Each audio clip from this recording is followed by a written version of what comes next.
Hi everyone, I'm Austin, and these are my animals. Today, I thought it would be fun to look at my top 5 favorite Calico Criddle Sylvanian families. Now, I have a lot of animals in my collection from many different toy lines, and it would be very difficult to choose, top 5 favorite figures. So, I thought today we would just narrow it down to the Calico Criddle and Sylvanian family lines. These are small, flocked figures from the 1980s, 90s, and today. They're really cute, and they've made pretty much every animal you can imagine. Now, there's a lot of different lines of these. Different companies make different figures. Today, we're just going to be looking at the official Sylvanian family critters. So, just some of the ones I like. Just thought I'd, kind of off the cuff talk about them. Now, the first one here we have to do an honorable mention to is the Marmalade Bear here. Now, in terms of an actual toy, this is not a great critter. It doesn't even really look like a bear, and it's probably the worst bear they've done. Most of the bears in the critter line are big and imposing and bear-like, and this one's kind of a little wimpy bear. Like this isn't even the kid bear. This is what the adult looks like in the Marmalade Bear family. But we gotta give a shout out to this one because this is my Critter-sona. I think it looks like me. I think it looks more like an Ewok from Star Wars than an actual bear. So I made my little Ewok-sona with that. It's kind of my favorite bad critter. Like, I adore this little guy. And I have a lot of the Marmalade Bears. I think they're so cute. But I also understand why they're not that expensive or desirable on the aftermarket. Because they don't really look like the other bears they've made. And they haven't made any more since then that look like this. But I love the little dude. But anyways, moving on to the real great critters here. We've got to first mention the original 85 Raccoon. I believe this is called the Chester Raccoon or the Chestnut Raccoon. I adore this figure. This is a quintessential, iconic 80s action figure is what this is. This is one of the figures that really put this line of toys on the map and kind of cemented it as a perfect figure line. What I love about this figure is that she is a raccoon. The whole family is raccoons, which is something you didn't see a lot of toys of back in the day. I know today raccoons and possums and woodland critters are quite popular, but when you go back to the 80s and you look at what animals they were making in little girls' toy lines, it was often unicorn and horses and maybe zoo animals like giraffes or farm animals like pigs and sheep. You never saw toys of what most people would call like varmints, like something you would see in the American Midwest or South, like in your house. Raccoons are not the most graceful animals or creatures, but what I love is that this toy line decided to use their design on raccoons. If you look at that original lineup of Sylvanian families, it was like what? Raccoons, mice, badgers, and rabbits. That's it. Which are all just kind of like common woodland critters. They're not the most romantic creatures. And what I also love about this figure is that they didn't make the raccoon girly. Like, for example, I'm just going to reach back here. I have one of the more modern raccoons. And this is a great design. It's supposed to look more like a red panda or a Japanese tanuki more than an American raccoon. But he's very soft looking and very friendly. Nothing wrong with that. He's a really great figure, and I'm happy to have him in my town. But this is like a hardcore raccoon here. Like, I can imagine this thing, like, hissing at you in a West Virginia basement. And I love that. They did not talk down to little girls at a time when a lot of the 80s toys were just, very flamboyant and bright and colorful. And I think the decision to make animals like this is what helped Sylvanian families and Calico critters kind of break the stigma of a little girl's dollhouse toy and actually break into the boys' action figure market, which was unheard of at the time for a line that had kind of domestic family play like this. So this is an iconic, great figure, and my favorite of the original 85 critters. This is a gorgeous, gorgeous family, and I love this figure. And I gave her a little oven mitt, because I think she likes to cook. Okay, up next is the one and only hamster. I don't remember the name of the hamster family, but I don't think it matters, because this is the only hamster we got, was the hamster mom, and she came with 3 triplet babies. And I think that's a shame. Oh, I'm sorry. Hamster. This is the guinea pig. Apologies. Guinea pig. There was a hamster family that had one very limited release, and then this is the sole guinea pig. Hamsters and guinea pigs, like the raccoon, are animals you would find in a common house. Obviously much more domestic than a raccoon, but it's not like a farm animal or a zoo animal. And I think those are the animals that work best in this line. The hamsters had a very limited release, and they're okay, they're cute, but I really think this guinea pig sculpt is fantastic. Look at that head. They really captured the look of a guinea pig and managed to make her look not too much like a dog or even like a hamster, but a guinea pig. I mean, it really works, and this is a great figure. And I would have loved to have seen a full guinea pig family.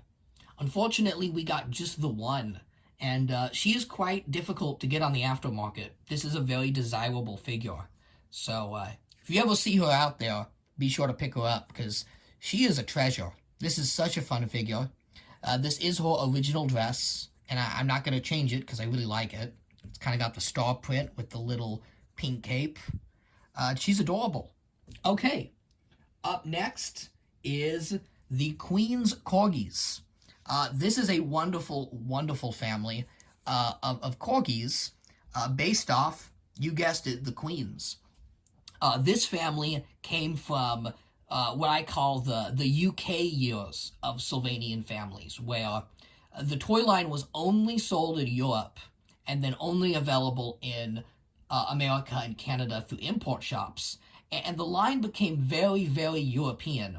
That was the line you saw the Bobby Cop Badger, which is a wonderful figure, the phone booth playset, the trolley car, like really, really great classic London aesthetic. It's a wonderful line they made, but the Corgi family just embodies it so perfectly. Like, if you're gonna make a little London for your critters, you've got to have the Queen's Corgis. And I think they did a really, really great job here of capturing the look of a Corgi. It's an adorable, adorable figure. Now, the dress she's in is kind of this Bavarian old world dress, and I love this style, so I've kind of got all my critters rocking this look. But if you look up a photo of this family, they actually came in very nice formal wear. The dad was in like a suit, and they were supposed to look like members of the British government. Like, they did a really wonderful job. Now, the Corgis had a very limited release only in the UK, and became really, really desirable on the aftermarket. Like, hundreds and hundreds of dollars, which it's ridiculous, but I almost want to say it was worth it, just because this family is just so stinking adorable.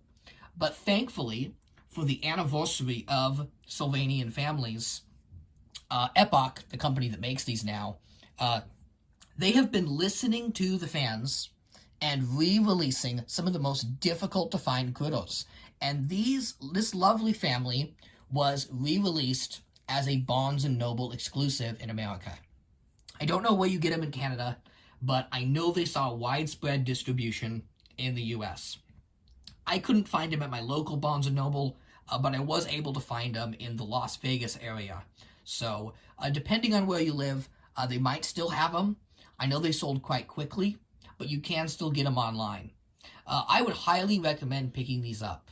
They are just lovely little figures, and I love that Epoch, the company that's making the critters, is willing to listen to the fans and re-release the products that the fans want.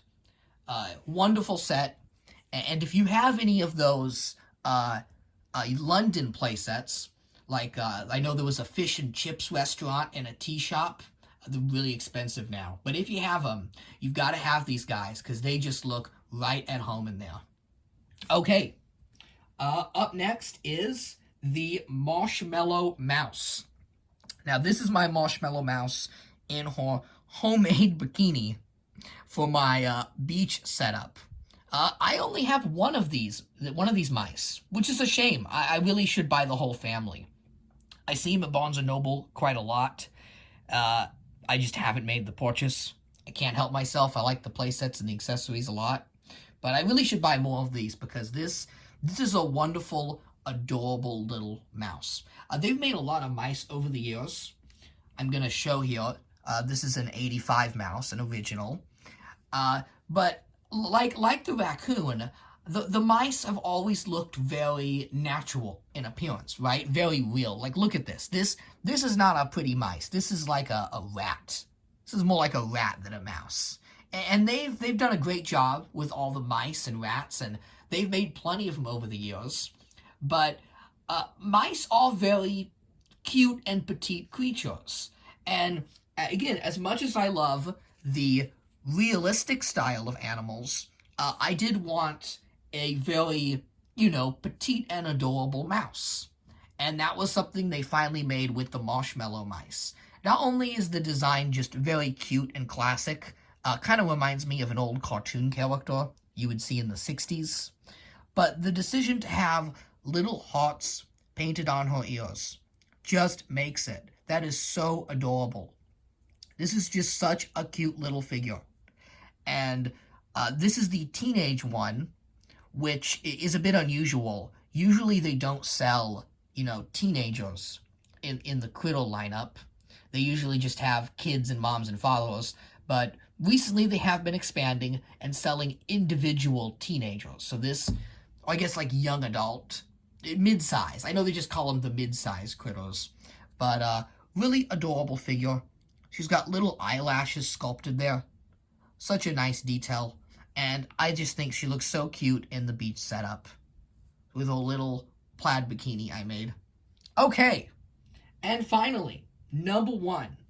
Dun dun dun. The Beaver. I love the Beavers in this line so much.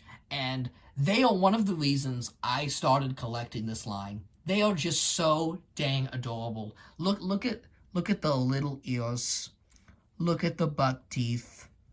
Okay, now look at the tail. The, flat beaver tail. It's just so amazing. They've never made a wrong beaver in this line.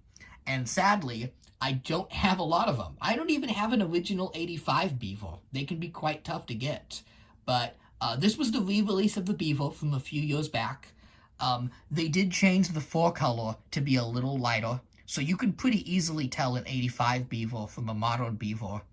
But I don't think it matters. They're all just so amazing. I swear, I want to make the character Buc-ee's, like the convenience store. I want to make a little Buc-ee's for my critters with a Buc-ee the Beaver. This is just such a cute and classic figure. It really fits the aesthetic well. And considering, the whole point of this toy line is to buy houses for these critters to live in, what better animal than a beaver, a creature that builds their own house? The beaver figures just look so amazing in any of the log cabins they've made. Such a natural fit and such a great animal that is indicative of the whole line's quality and just great design. So we have the beaver, the raccoon, corgi, a guinea pig, and finally the marshmallow mice. Oh, that's a tongue twister. So those are just 5 of my favorite Calico critter Sylvanian family animals. There's a lot of great animals in this line. I don't think Sylvanian families has ever had a misstep, like any bad families. They're all pretty good. I just, I prefer some over others. Again, there's a lot of different brands in this figure line that is flocked animals. There's also Little Woodsies and Honeybee Acres. And when it comes to some of the other creatures like the cats or the rabbits, I do sometimes prefer the other line. And that is a video I'll make, is just talking about the other brands to collect. But when it comes to this name brand, these are the animals they've really, really hit it out of the park with. And I don't believe the other brands have even tried some of these species. Like, I would love to see Little Woodsies take on a Corgi family, just because that would be so adorable. But at this moment, these are all pretty unique animals. They can also be pretty pricey on the aftermarket. Pretty much the rule of thumb with Calico critters is anything that isn't like a bunny or a dog is going to be expensive. But my advice is to look in lots. Like, I bought a lot for like $30 that had, a bunch of very common animals in it. But it had the guinea pig. And as soon as I saw that lot, I'm like, I gotta have that. Because I know what that guinea pig, goes for. And it's worth it. She's adorable. So these are just some of my favorites. Obviously, that will change as time goes on and I get more. And heck, they release more. Like, I know just the other day, they announced a penguin family. And I haven't got them yet, but who knows? That might be my favorite, my new favorite animal. So these are just great, high quality, fun figures. And, we have to do a shout out to the Marmalade Bear. Such a dorky and rejected critter that I love. Maybe I'll do that video. Maybe I'll talk about, like, the really bad critters that I kind of love. Because some of the worst ones are my favorites, I won't lie. But anyways, like, highest quality, this is them. These are great. This is Austin's animals, and I approve of these critters.